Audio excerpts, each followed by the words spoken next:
Hi friends, ನಮಸ್ಕಾರ ಎಲ್ರಿಗೂ. Welcome back to our YouTube channel NSP YouTube ಚಾನಲ್ಗೆ ನಿಮ್ಮೆಲ್ಲರಿಗೂ ಮತ್ತೊಮ್ಮೆ ಸ್ವಾಗತ. ಫ್ರೆಂಡ್ಸ್, ನಾನಿವತ್ತು ನಿಮ್ಮ ಜೊತೆ ಶೇರ್ ಮಾಡ್ಕೊತಾ ಇರೋ ರೆಸಿಪಿ ಬಂದು ಚಿಕನ್ ಚಾಪ್ಸು ಅಥವಾ ಗ್ರೇವಿ ಏನು ಬೇಕಾದರೂ ಹೇಳ್ಬೋದು. ನಾನಿಲ್ಲಿ ಅದಕ್ಕೆ 1.5 kg ಅಷ್ಟು ಚಿಕನ್ನ ತೊಗೊಂಡಿದ್ದೀನಿ. ನೀಟಾಗಿ ಒಂದೆರಡು ಸಲ ನೀಟಾಗಿ ವಾಶ್ ಮಾಡಿ ಇದನ್ನು ನೀರು ಸೋರೋದಕ್ಕೆ ಇಟ್ಕೊಂಡಿದ್ದೀನಿ. ಈ ಚಿಕನ್ ಚಾಪ್ಸ್ ಮಾಡೋದಕ್ಕೆ ಸ್ವಲ್ಪ ಮಾಂಸ ಪೀಸು ದಪ್ಪದಾಗೆ ಇರಲಿ, ತುಂಬ ಚಿಕ್ಕದಾಗಿ ಮಾಡ್ಕೊಳ್ಳೋದಕ್ಕೆ ಹೋಗಬೇಡಿ. ತುಂಬ ಚಿಕ್ಕದಾಯ್ತಂದರೆ ನಾವು ಬೇಯಿಸಿ ಮಸಾಲೆ ಎಲ್ಲ ಹಾಕುವಾಗ ತಿರುವಾಗ ತುಂಬ ಜಾಸ್ತಿ ಬೆಂದಂಗೆ ಆಗಿಬಿಡುತ್ತೆ, ಎಲ್ಲ ಕಲಸೋದಂಗೆ ಆಗುತ್ತೆ. ಅದಕ್ಕೋಸ್ಕರ ಪೀಸು ಸ್ವಲ್ಪ ದಪ್ಪನೇ ಇರಲಿ. ನಾನಿಲ್ಲಿ ಬಾಯ್ಲರ್ ಕೋಳಿನ ತೊಗೊಂಡಿದ್ದೀನಿ. ಇದಕ್ಕೆ ಬೇಕಾಗಿರುವಂಥ ಇಂಗ್ರೀಡಿಯೆಂಟ್ಸು: ಶುಂಠಿ, 1-2 ಇಂಚಷ್ಟು ಶುಂಠಿ, ಒಂದು ದೊಡ್ಡ ಗಾತ್ರದ ಬೆಳ್ಳುಳ್ಳಿನ ತೊಗೊಂಡಿದ್ದೀನಿ, ಒಂದು ಅರ್ಧ ಸ್ಪೂನಷ್ಟು ಜೀರಿಗೆ, ಒಂದು ಅರ್ಧ ಸ್ಪೂನಷ್ಟು ಗಸಗಸೆನ ತೊಗೊಂಡಿದ್ದೀನಿ. ಖಾರಕ್ಕೆ ಒಂದು 6 ಹಸಿಮೆಣ್ಸಿನ್ಕಾಯಿ ತೊಗೊಂಡಿದ್ದೀನಿ. ಸ್ವಲ್ಪ ಇದು ಖಾರ ಕಮ್ಮಿ ಇದೆ, ಹಾಗಾಗಿ ಸ್ವಲ್ಪ ಜಾಸ್ತಿನೇ ತೊಗೊಂಡಿದ್ದೀನಿ. ನೀವು ಖಾರ ಯಾವ ರೀತಿ ತಿಂತೀರೋ ಅದ್ರ ಮೇಲೆ ಡಿಪೆಂಡ್.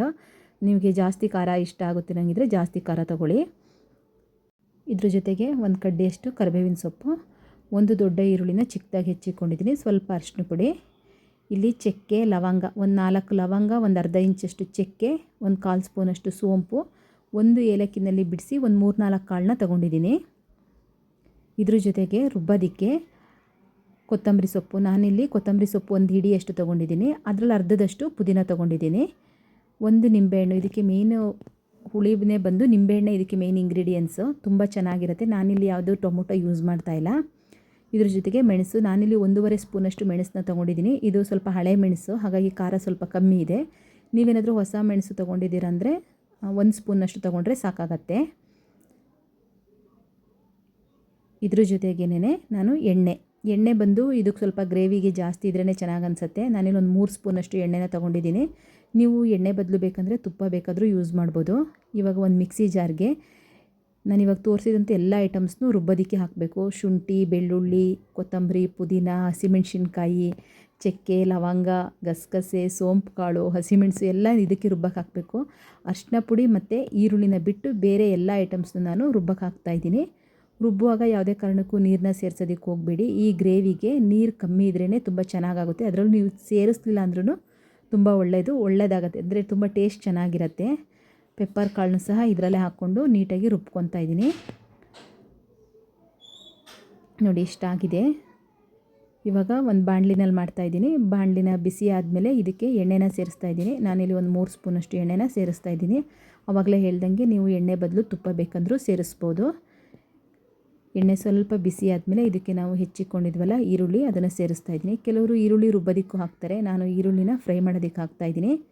ತುಂಬ ಫ್ರೈ ಮಾಡಬೇಕು ಅಂತೇನಿಲ್ಲ, ಒಂದು 30 ಸೆಕೆಂಡ್ ಫ್ರೈ ಮಾಡಿದ್ರೆ ಸಾಕಾಗುತ್ತೆ. ಸ್ವಲ್ಪ ಈರುಳ್ಳಿ ಬಣ್ಣ ಬದಲಾಗತ್ತಲ್ಲ, ಅಲ್ಲಿ ತನಕ ಮಾಡಿಕೊಂಡ್ರೆ ಸಾಕಾಗತ್ತೆ. ಇವಾಗ ಇದಕ್ಕೆ ಒಂದು ಕಡ್ಡಿಯಷ್ಟು ಕರಿಬೇವಿನ ಸೊಪ್ಪು ಹಾಕ್ತಾಯಿದ್ದೀನಿ. ಕೆಲವರು ಚಿಕನ್ಗೆ ಸಾಸಿವೆ ಕರಿಬೇವಿನ ಸೊಪ್ಪೆಲ್ಲ ಹಾಕಲ್ಲ, ನಾವು ಸಾಸಿವೆ ಹಾಕಲ್ಲ, ಆದರೆ ಕರಿಬೇವಿನ ಸೊಪ್ಪನ್ನ ಹಾಕ್ತೀವಿ. ಸ್ವಲ್ಪ ಅರಿಶಿನ ಹಾಕಿ ಫ್ರೈ ಮಾಡ್ಕೊತಾ ಇದ್ದೀನಿ. ಇವಾಗ ತೊಳೆದೆತ್ತಿಕೊಂಡಿದ್ದಲ್ಲ ಚಿಕನ್ನು, ಅದನ್ನು ಸೇರಿಸ್ತಾ ಇದ್ದೀನಿ. ಇದ್ರ ಜೊತೆಗೇ ಚಿಕನ್ ಹಾಕಿದ ಮೇಲೆ ತುಂಬ ಹೊತ್ತೇನು ಫ್ರೈ ಮಾಡಬೇಕು ಅಂತೇನಿಲ್ಲ, ಒಂದು 2-3 ನಿಮಿಷ ಫ್ರೈ ಮಾಡಿಕೊಂಡ್ರೆ ಸಾಕಾಗತ್ತೆ ಎಣ್ಣೆಯಲ್ಲಿ.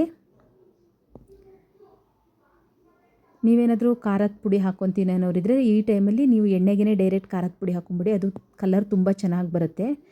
ಇವಾಗ ಒಂದು 2-3 ನಿಮಿಷ ಆದಮೇಲೆ ನಾನು ರುಬ್ಬಿಕೊಂಡಿದ್ನಲ್ಲ ಮಸಾಲೆ, ಅದನ್ನು ಇದಕ್ಕೆ ಸೇರಿಸ್ತಾ ಇದ್ದೀನಿ. ಹಸಿಮೆಣಸು, ಶುಂಠಿ, ಬೆಳ್ಳುಳ್ಳಿ, ಕೊತ್ತಂಬರಿ, ಪುದೀನ, ಇದ್ರ ಮಿಶ್ರಣನ ಇದ್ರ ಜೊತೆಗೆ ಸೇರಿಸ್ತಾ ಇದ್ದೀನಿ.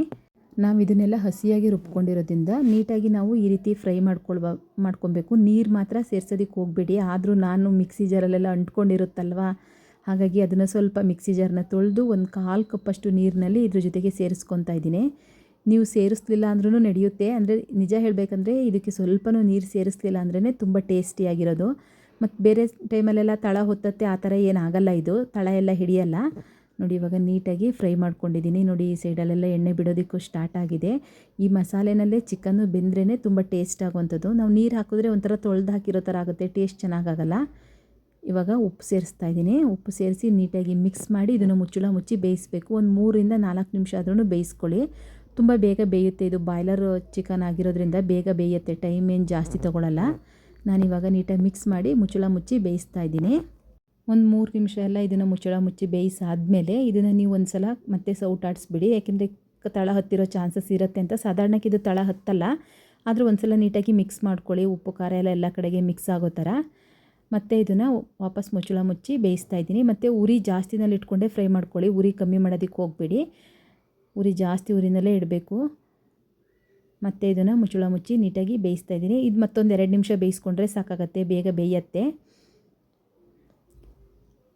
ಟೈಮನ್ನು ಅಷ್ಟು ತೊಗೊಳಲ್ಲ. ಮತ್ತು ಮನೆಯಲ್ಲಿರೋವಂಥ ಇಂಗ್ರೀಡಿಯೆಂಟ್ಸೇ. ನೀವು ಬೇಕಂದರೆ ಕಸೂರಿ ಮೇಥಿ ಸಹ ಹಾಕ್ಬೋದು, ಅಥವಾ ನಿಮ್ಮ ಹತ್ರ ಕಸೂರಿ ಮೇಥಿ ಇಲ್ಲ ಅಂದರೆ ರುಬ್ಬೋದಕ್ಕೆ ನೀವು ಮೆಂತ್ಯ ಸೊಪ್ಪಿದ್ರೆ ಅದನ್ನು ಸಹ ಸೇರಿಸ್ಬೋದು. ನೋಡಿ ಇವಾಗ ಆಲ್ರೆಡಿ ರೆಡಿಯಾಗಿದೆ. ಇವಾಗ ಸ್ಟವ್ ಆಫ್ ಮಾಡಿಕೊಂಡು ಇದಕ್ಕೆ ನಿಂಬೆಹಣ್ಣು ಹಿಂಡ್ತಾ ಇದ್ದೀನಿ. ನಾನಿಲ್ಲಿ 1 ನಿಂಬೆಹಣ್ಣು ಹಿಂಡ್ತಾ ಇದ್ದೀನಿ. ಮೇಯ್ನ್ ಇದಕ್ಕೆ ನಿಂಬೆಹಣ್ಣು ಹುಳಿ ಇದ್ರೇ ಚೆನ್ನಾಗಿ ಅನ್ಸೋದು. ಆದರೆ ನಾವು ಸ್ವಲ್ಪ ಹುಳಿ ಕಮ್ಮಿನೇ. ನಾನು 1.5 ಕೆ ಜಿ ಚಿಕನ್ಗೆ ನಾನಿಲ್ಲಿ 1 ನಿಂಬೆಹಣ್ಣು ತೊಗೊಂಡಿದ್ದೀನಿ. ನೀವು ಹುಳಿ ಇಷ್ಟಪಡ್ತೀರಂದರೆ ಜಾಸ್ತಿ ಹಾಕ್ಕೊಳ್ಳಿ. ನೋಡಿ ನೀಟಾಗಿ ಮಿಕ್ಸ್ ಮಾಡಿ. ಹುಳಿ ಹಾಕೋದಕ್ಕೂ ಮೊದಲು ಸ್ಟವ್ ಆಫ್ ಮಾಡ್ಕೊಳ್ಳಿ, ಯಾಕೆಂದರೆ ಕಹಿ ಬಂದುಬಿಡುತ್ತೆ ಕೆಲವೊಂದು ಸಲ ನಿಂಬೆಹಣ್ಣು ಹಿಂಡಿದ ತಕ್ಷಣ, ಅದಕ್ಕೋಸ್ಕರ. ಇವಾಗ ನಾನಿವತ್ತಿಲ್ಲಿ ಚಪಾತಿ ಜೊತೆಗೆ ಸರ್ವ್ ಮಾಡ್ತಾಯಿದ್ದೀನಿ. ಅನ್ನದ ಜೊತೆ, ಚಪಾತಿ ಜೊತೆ, ರೊಟ್ಟಿ ಜೊತೆ, ದೋಸೆ, ಪೂರಿ ಎಲ್ಲದಕ್ಕೂ ತುಂಬ ಚೆನ್ನಾಗಿ ಸೆಟ್ ಆಗುತ್ತೆ. ಒಂದೇ ರೀತಿ ಮಾಡಿ ತಿಂದು ಬೇಜಾರಾಗಿತ್ತು ಅಂದರೆ ಈ ರೀತಿ ಒಂದು ಸಲ ಮಾಡ್ಕೊಳ್ಳಿ. ತೆಂಗಿನಕಾಯಿ ಏನೂ ಹಾಕ್ದಲೇ. ಕೆಲವೊಂದು ಸಲ ತೆಂಗಿನಕಾಯಿ ಹಾಕಿರೋ ಸಾಂಬಾರು ತಿಂದು ಬೇಜಾರಾಗಿರುತ್ತೆ ಅನ್ನೋ ಟೈಮಲ್ಲಿ ಈ ರೀತಿ ಮಾಡ್ಕೊಳ್ಳಿ, ತುಂಬ ಟೇಸ್ಟಿಯಾಗಿರುತ್ತೆ. ನಿಮ್ಗೇನಾದರೂ ಈ ವಿಡಿಯೋ ಇಷ್ಟ ಆಗಿತ್ತು ಅಂದರೆ ಪ್ಲೀಸ್ ಒಂದು ಲೈಕ್ ಮಾಡೋದನ್ನು ಮರಿಬೇಡಿ. ಇದೇ ರೀತಿ ಸಪೋರ್ಟ್ ಮಾಡ್ತಾಯಿರಿ. Thank you friends, thank you so much for